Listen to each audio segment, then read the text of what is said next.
She was beautiful, successful, and building a life in the spotlight as a beauty queen, influencer, and business owner. But one afternoon, during a routine TikTok livestream from her salon, that spotlight turned deadly. In front of a live audience of thousands of people, Valeria Marquez was ambushed and executed in cold blood mid-sentence. Her killing was not random, it was calculated. And the delivery that she received wasn't just a gift, it was a setup. And now, with whispers of cartel connections, government silence, and a growing storm of public outrage, one question hangs in the air. Who wanted Valeria dead and why? This is the shocking true story behind a murder that unfolded in real time and exposed the deadly dynamics of power, gender, and social media. Today, we're going to talk about the life, legacy, and live-streamed murder of Valeria Marquez.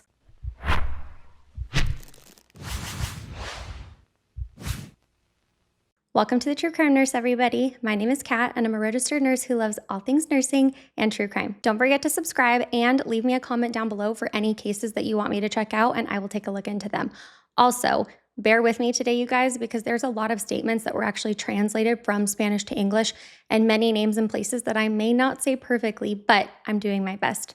All right, everyone, let's jump into today's story. Valeria Marquez was born on February 14th, 2002 in Guadalajara, Mexico. She grew up in Jalisco, surrounded by family, friends, and a close-knit community. From an early age, Valeria showed an interest in beauty, fashion, and the spotlight. Even as a child, she loved expressing herself through makeup, style, and creativity. Those who knew her described her as warm, outgoing, and full of life, and many of her family members described Valeria as someone who brought energy and light wherever she went.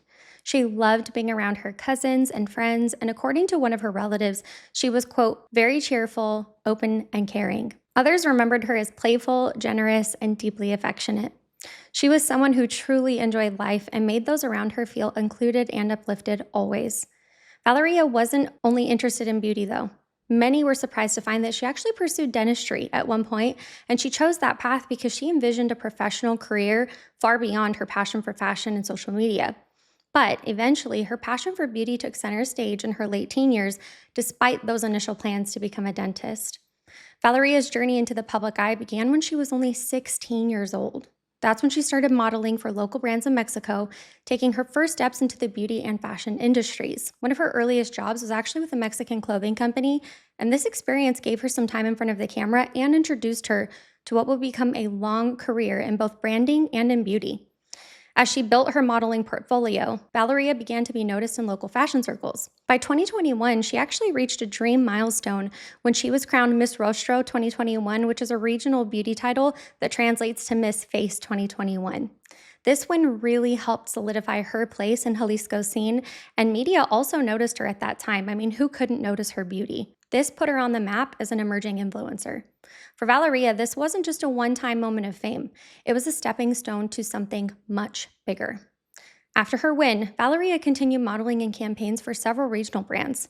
Her presence in these campaigns expanded her image far beyond a traditional beauty queen's, though. And she was different from many because she was known for her sense of glamour mixed with her down-to-earth personality. This made her relatable to young audiences all across Mexico. Valeria's move into social media started in the late 2010s, not long after she started modeling. She began posting beauty tips, makeup tutorials, selfies, and fashion content, but her content did eventually evolve. As her audience grew, she focused more on her lifestyle and sometimes added a touch of humor and vulnerability that helped her to kind of connect with her audience. One of her last TikTok videos before she was actually killed, for example, was one of her joking about heartbreak. She said, quote, "How are all three of my boyfriends going to leave me at the same time? Honestly, they have no heart," unquote. It was this kind of playful content that made her stand out from the rest.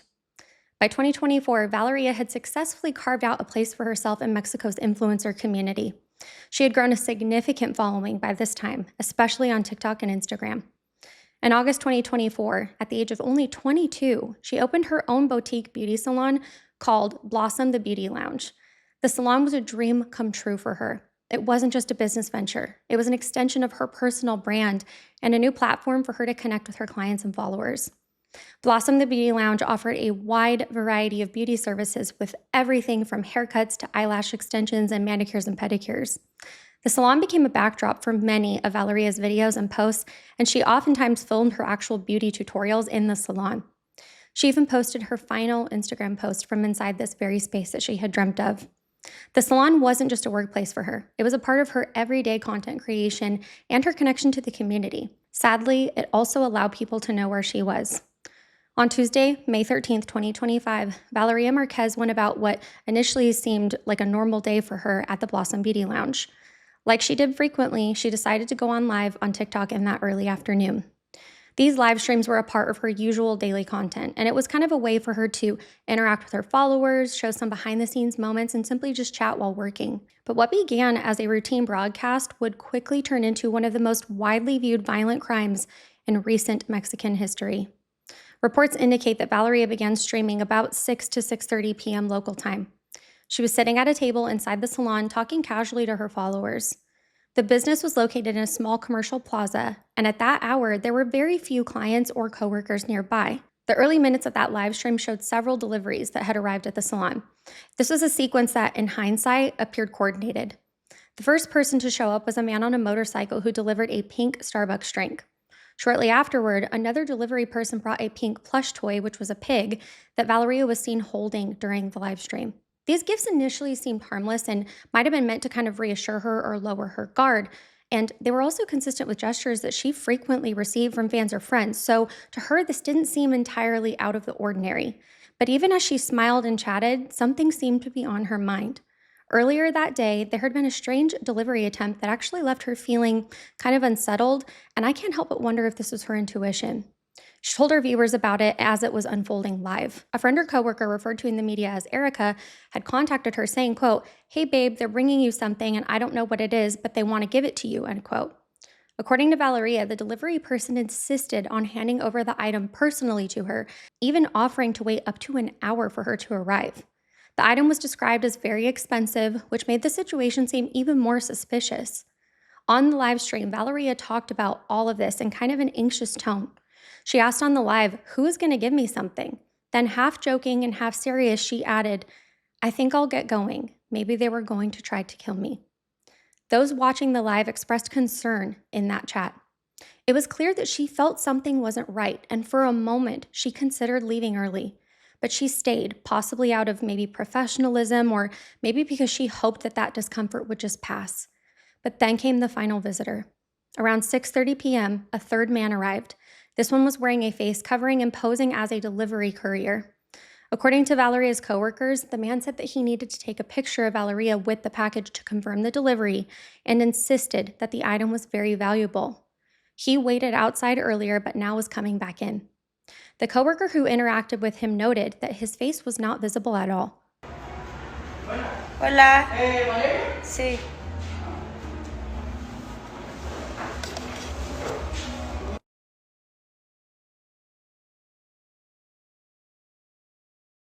The TikTok live stream captured the moment. The man entered the salon and casually asked, "Hi, are you Valeria?" Valeria turned her head towards the door. She replied yes, and then realized something was wrong. She reached out and muted her microphone on the live stream. It was her last audible word. Almost instantly, the man pulled out a gun and fired multiple shots. According to the later reports, at least 3 shots were fired. 2 of them struck Valeria, one in the torso and one in the head or face. The injuries were catastrophic.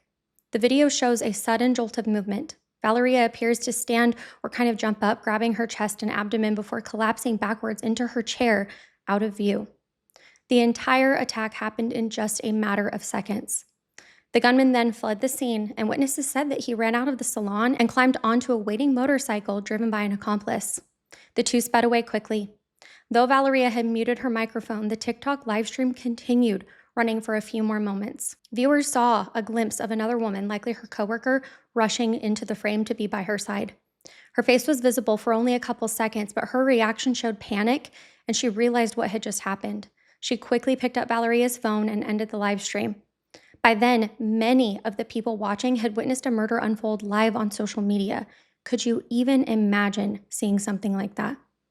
Despite TikTok's effort to remove the video for violating platform guidelines, clips of it began circulating rapidly online, and I remember seeing it pop up just a couple of months ago when it happened. Screenshots and partial recordings were saved and reposted, and the graphic nature of what happened left a deep and disturbing impact across all platforms. Emergency services were called almost immediately after the shooting. Valeria's coworkers or clients dialed for help, and first responders arrived shortly after. But despite their best efforts, it was too late. Valeria had suffered massive blood loss and fatal trauma, particularly from the gunshot wound to her face and head.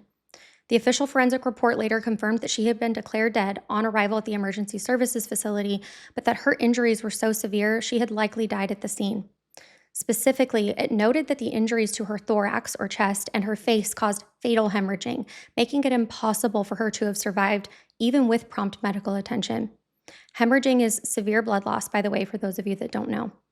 The circumstances made it immediately clear that this was not a random act of violence. The attack had occurred in broad daylight. 6:30 I would consider broad daylight because it was still light outside. It was at a public business and with a clear and direct target. Witnesses said that the attacker had been outside loitering the salon, suggesting that he was waiting for just the right moment to strike. The fact that he entered, asked for Valeria by name, and then shot her at point-blank range left little to no doubt this was a targeted homicide. Investigators also noted that the entire event appeared carefully staged. The earlier deliveries, the drink, the toy, the courier who wanted the photo now seemed to be a part of a coordinated effort to lure Valeria into staying at the salon and making her feel at ease before killing her.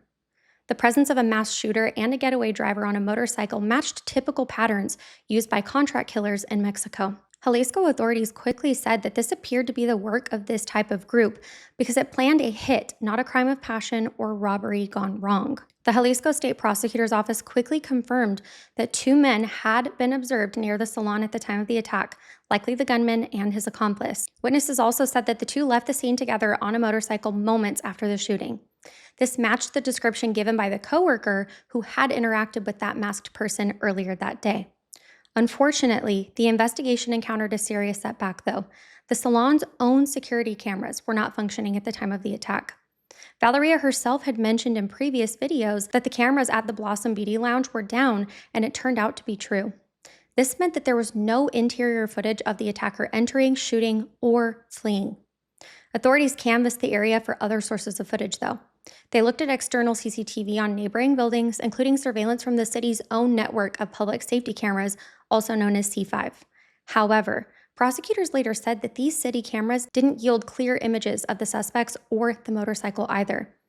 Jalisco's chief prosecutor at the time confirmed that there were, quote, no conclusive images, end quote, from those nearby surveillance systems, which was an obstacle that slowed early progress in identifying those perpetrators. An interesting but unverified detail emerged from a YouTube video that claimed to have interviewed a worker from the commercial plaza where Valeria's salon was located. According to this source, the salon's only exterior security camera had been removed a week before the murder. The worker suggested that someone might have deliberately tampered with the camera setup to reduce the chances of getting caught on video. While this claim has not been publicly confirmed by investigators, it did become a focal point online in regards to speculation. Authorities said that they would not rule out any circulating information due to the complexity of this case, though. So, this information is still out there, but not confirmed or denied by the police. As a part of standard protocol, police quickly sealed off the salon and marked it as an active crime scene. By that evening, news photos showed yellow police tape strung across the storefront and forensic investigators in protective suits collecting the evidence. Among the items seized were the gifts that Valeria had received, the plush toy and coffee, as well as her phone, the bullet casings, and anything else that might offer forensic clues. Given the nature of the killing, the Jalisco Attorney General's office opened the case under the country's Femicide protocol. This is a legal framework that applies when a woman is believed to have been killed due to gender-based motives. It was the 8th case of femicide recorded in Jalisco during the month alone, adding urgency and public pressure to what was already a high-profile crime. News of Valeria's death spread quickly. Within hours of the shooting, word began circulating across social media and regional news outlets that an influencer had been shot during a live stream. The fact that the crime had occurred on camera and in a space as familiar to her followers as the salon made the story go viral instantly. By that night of May 13th and into the morning of the 14th, headlines began appearing all across Mexico. Major news outlets picked up the story, many running photos of Valeria or still images from her social media accounts. Most media outlets opted not to show the actual moment of her death out of respect, but clips of the video or reports referencing it were already circulating online. Newspapers and digital publications used headlines like "Farewell to Vale," which is her nickname, and "Influencer Buried" when covering the funeral that followed just a few days later. Her death had gone beyond a regional tragedy. It was now a national news event, discussed in both entertainment and crime sections of newspapers all across the country. At just 23 years old, Valeria's life was cut short in the most public and devastating way imaginable. The brazen nature of the attack and her own place of business, while speaking to thousands of followers, sparked national conversations not only about the gender-based violence, but also about the risks associated with visibility in the digital age. As the media landscape flooded with coverage, many began to ask critical questions. Who planned the attack and why? Was the murder connected to the threats that Valeria had described in weeks prior? And perhaps most urgently, how would the authorities respond to this? These questions mark the beginning of a long and complex investigation, one that would involve not only local law enforcement, but eventually draw in attention from international agencies, including the United States government. The investigation into Valeria Marquez's murder began almost immediately after the attack and has remained active and very closely watched. Because of the public nature of the killing and Valeria's status as a prominent influencer, the authorities in Jalisco faced intense pressure, not just from her family and fans, but from the broader Mexican public and eventually international observers.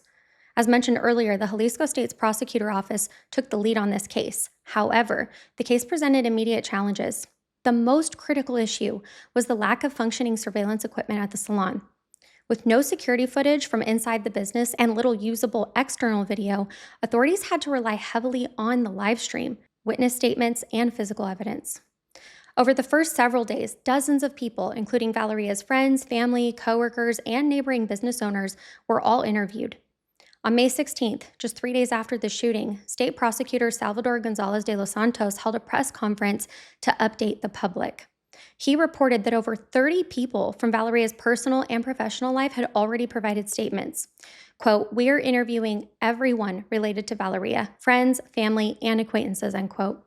He explained that establishing the context of her final days was essential to understanding the motive and identifying all the suspects. While he acknowledged that investigators had developed 3 leads, he did not share specific details.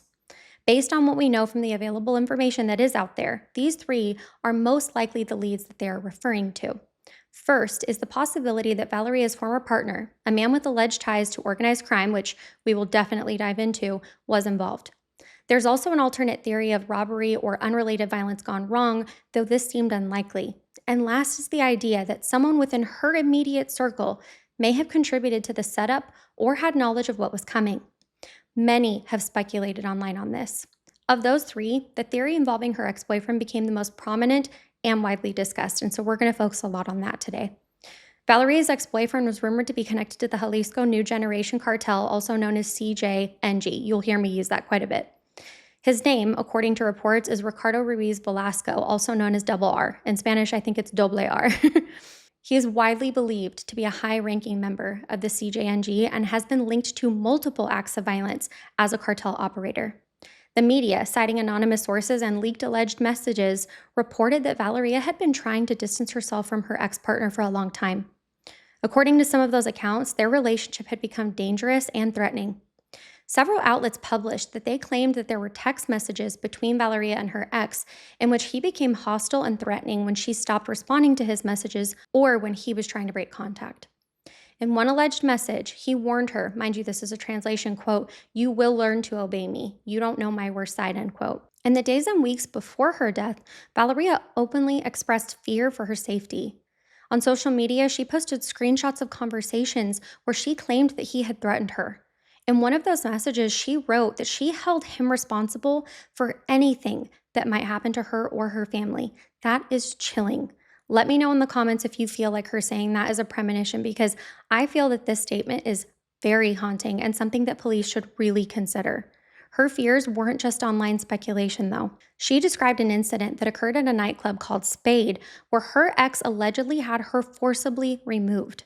According to Valeria's account, he ordered the club's security to remove her, and when she did resist, she was physically assaulted, leaving her with bruises all over her legs. In a message that she shared, someone, perhaps a friend or member of the staff, said to Valeria, quote, "Please leave because you don't know how he gets. I don't want to get in trouble with him," unquote. This just shows you that others were afraid of him too. Valeria's concerns were reiterated by her loved ones too. Following her death, the Jalisco state prosecutor confirmed that she had expressed fear regarding her ex-partner's behavior and threats in the days leading up to the crime. So not only was she telling her friends and family at this point, she was also expressing fear to everyone online as well. Tabloids and local newspapers were the first to connect Double R or Ruiz to the crime. By May 14th and 15th, headlines claimed that Valeria had dated a cartel operative and that her murder might be a result of a personal fallout. While at first these stories were dismissed as speculative, they took on new weight when authorities in the United States also weighed in.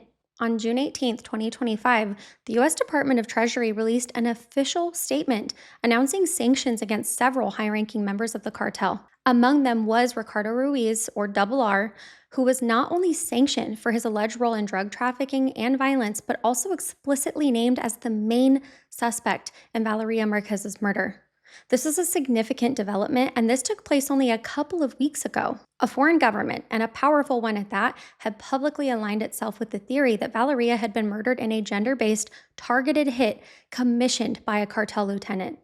The U.S. also highlighted CJNG's history of brutal enforcement tactics under its top leader, known as El Mencho, and linked Ruiz to a pattern of broad violence and intimidation. The OFAC sanctions didn't just freeze Ruiz's assets in the United States.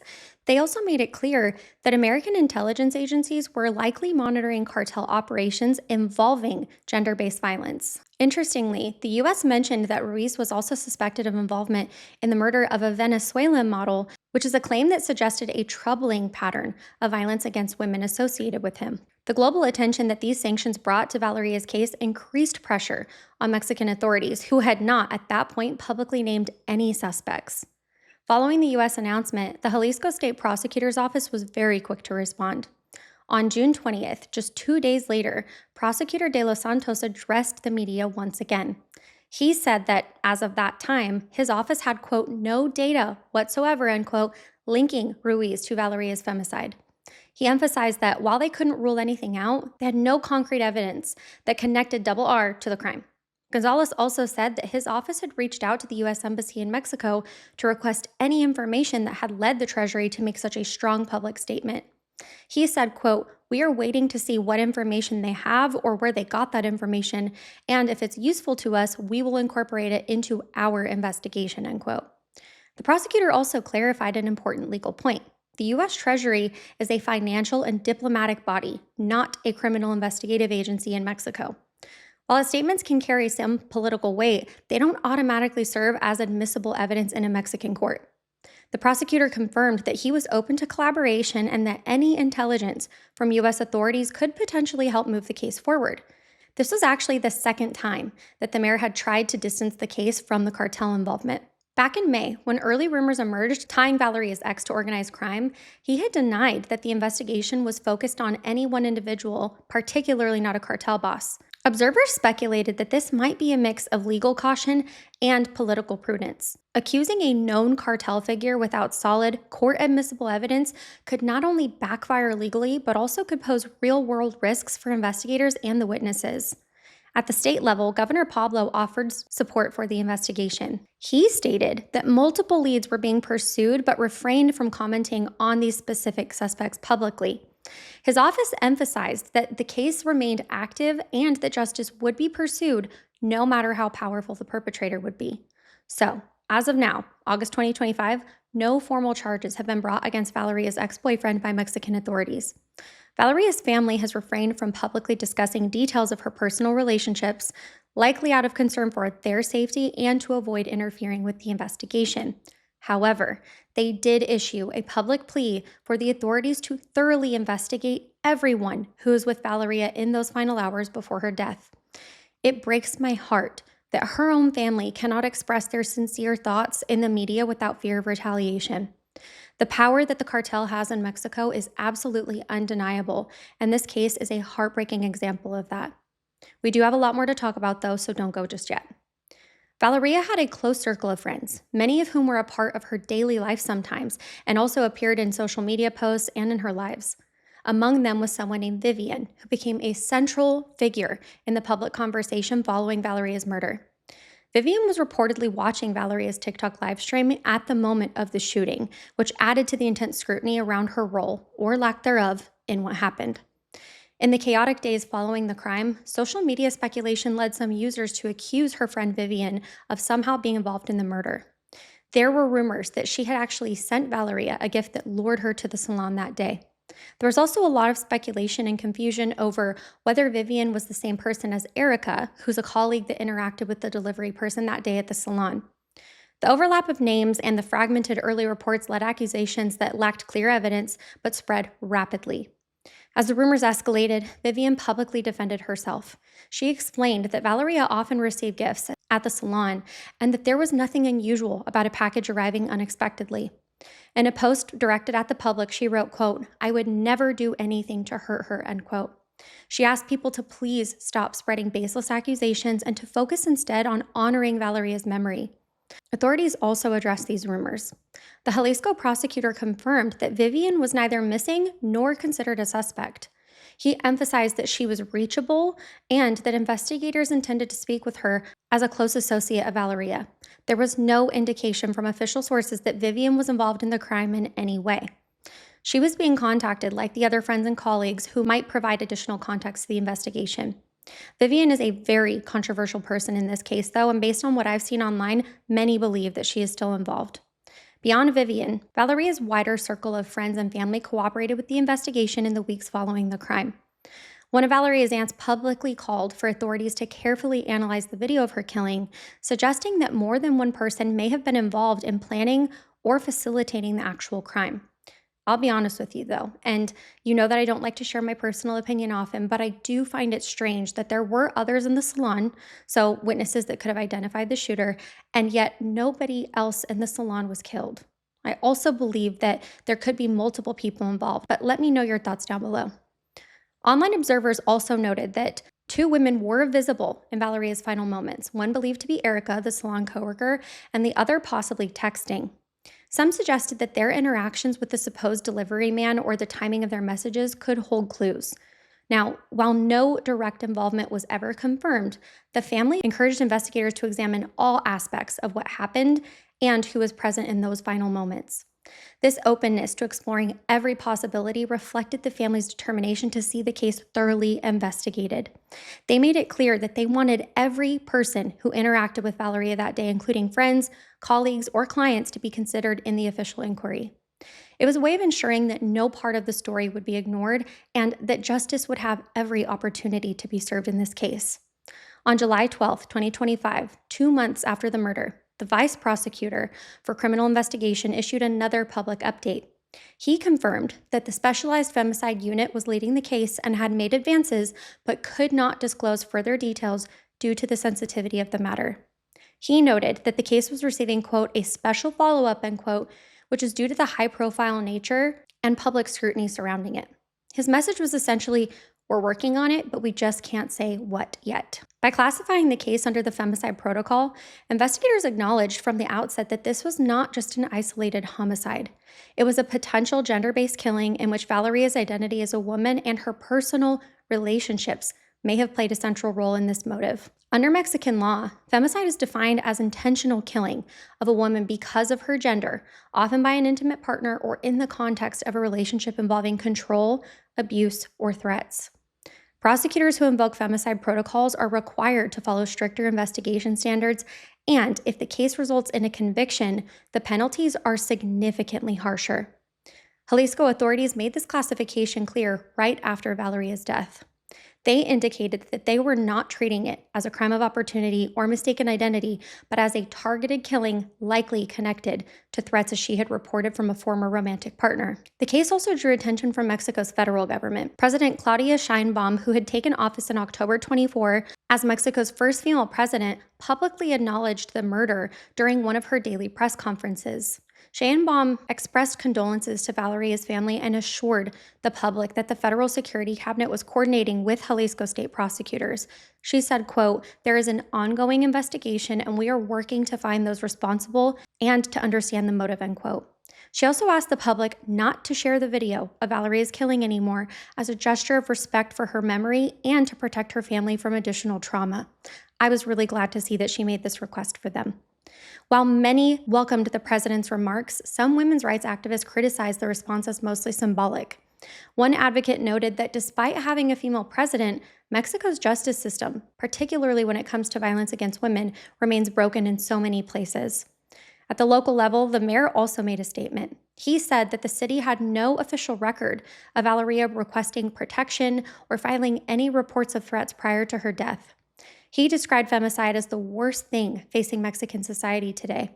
His comment suggested that while Valeria had spoken very publicly about her fears, she may not have taken the formal legal steps to seek protection. Sadly, this is a really common occurrence in cases where women worry that authorities wouldn't be able to help them or fear of retaliation from their abuser. As far as the investigation goes, though, it's reasonable to assume that forensic and ballistic work formed a core part of the early investigation. From the moment police arrived on the scene, experts would have started analyzing evidence from inside the salon, including several pieces of evidence, the bullet casings, and the trajectory passed to determine the firearm used, the plush toy, and the drink like we mentioned, just in case they held fingerprints or other forensic traces. They also looked at Valeria's phone both for communication records and for the live stream footage and possible trace DNA or footprints left behind by the shooter or others in the vicinity. The autopsy, while relatively straightforward because of the cause of death being the 2 gunshots, would have helped confirm details about how quickly Valeria had succumbed to her injuries and whether the angle of the shots revealed anything about the assailant's position, height maybe, or method. By July of 2025, so just a couple of weeks ago, the prosecutor's office hinted that some forensic findings might be pointing investigators in a helpful direction. One spokesperson said, quote, "Yes, there are advances, but we cannot reveal them at this time," end quote. This suggested that investigators might have started to form a clear picture, possibly even identifying who ordered the attack, who carried it out, or how they coordinated the delivery. The lack of an arrest so far doesn't necessarily indicate a lack of progress. In cartel-related crimes, it's actually really common for investigators to quietly build cases over months or years. If a known fugitive is involved, issuing a warrant publicly can backfire by giving the suspect time to relocate or take precautions. And if you think about it, I think most countries operate this way as long as they possibly can. In some instances, prosecutors may opt to issue sealed warrants even, or place suspects on watch lists, waiting for the right moment to coordinate a secure arrest, especially if the individual is heavily guarded or lives in a region controlled by organized crime, like in Mexico. The vice prosecutor's reference to the case having special follow-ups implies that it's being tracked at a much higher level than standard cases, possibly with support from federal law enforcement. This kind of elevated investigation typically means that additional resources such as advanced forensic labs, federal intelligence units, or international liaisons could be assisting in the background. Another likely source of leads would be digital forensic evidence. Valeria's phone, being used for a live stream at the time of her murder, may have contained critical clues. Investigators would likely have reviewed all recent messages, especially those in the hours leading up to her death, to determine whether she was in contact with anyone who might have had information about the delivery or the visit to the salon. Initial reports mentioned that a coworker had communicated to Valeria that the supposed courier wanted that photo with her in the package, which may have been part of the plan that kept her at the salon.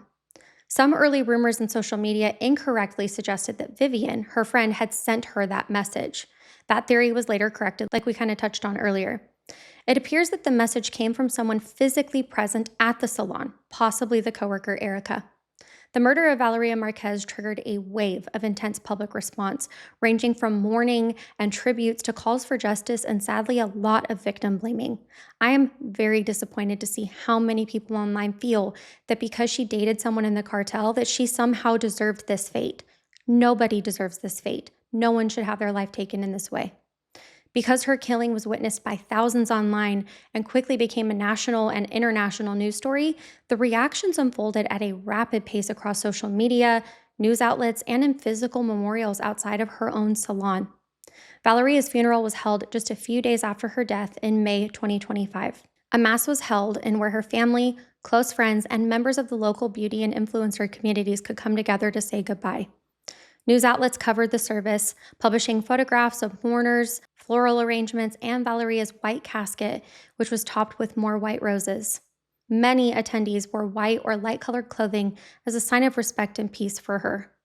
The funeral was held under police supervision, likely both to ensure security and to manage the presence of press and the possibility of large crowds.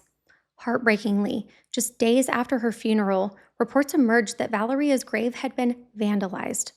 Her followers, still grieving, discovered that the site had been disturbed, and the act of vandalism deeply upset many who had been trying so hard to honor her memory, especially her family.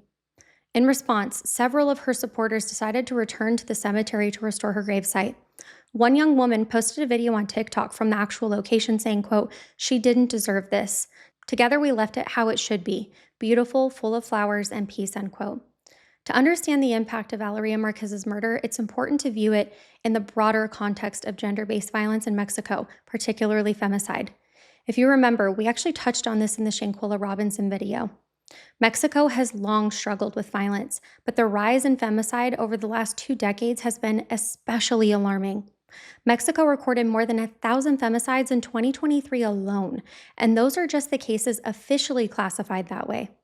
Thousands more women are killed under ambiguous circumstances that may not meet the legal definition but still reflect gender-based harm and could add to that number. The reasons for the crisis are complex.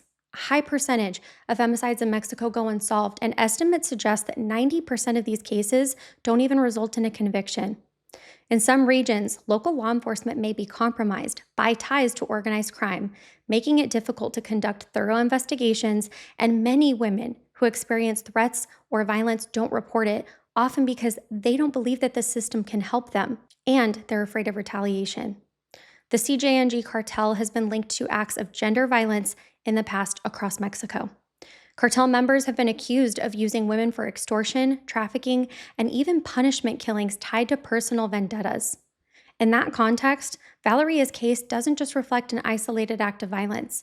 It symbolizes how femicide intersects with organized crime, culture, and systemic failures. One of the most discussed aspects of Valeria Marquez's case in the media, particularly on social media, was the connection between her public image and what many have referred to as the narco aesthetic. This term refers to a visual culture that glamorizes or borrows the world of organized crime, particularly drug cartels, through clothing, beauty, music, and social media presentations.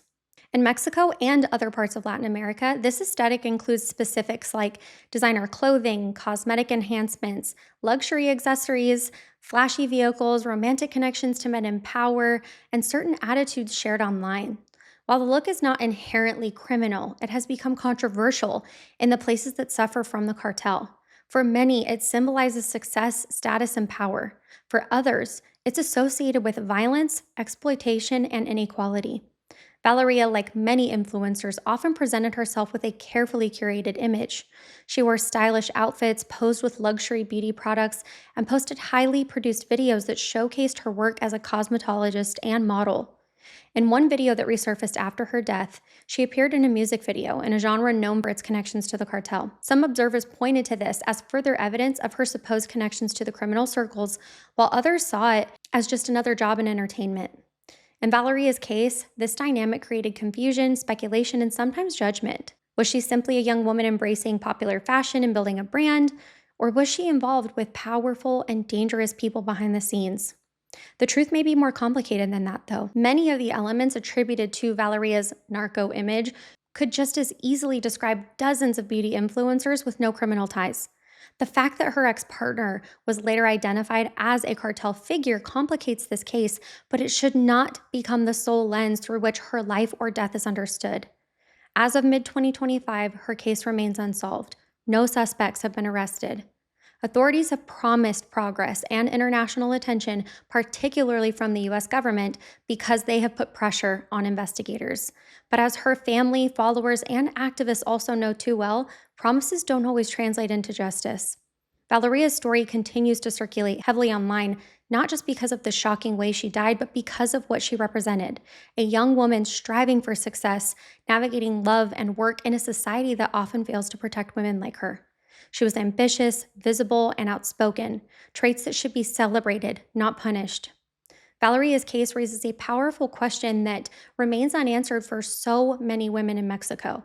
Can you live freely, visibly, and safely? Valeria chose to live visibly and freely, and it cost her everything. What happens next, whether arrests are made, whether policies shift, whether society changes, will determine whether her death becomes just another statistic or a turning point. I pray that she's resting peacefully and that her family finds comfort during this painful and difficult time. And I will definitely keep you guys updated as this case continues to unfold. Thank you so much for spending time with me today. I am so grateful for each and every one of you, and I truly hope you know that. Don't forget to drop me a blue butterfly in the chat as our secret handshake. And please stay safe and take extra great care of yourselves this week. Nurse's orders. I'll see you next time. Bye.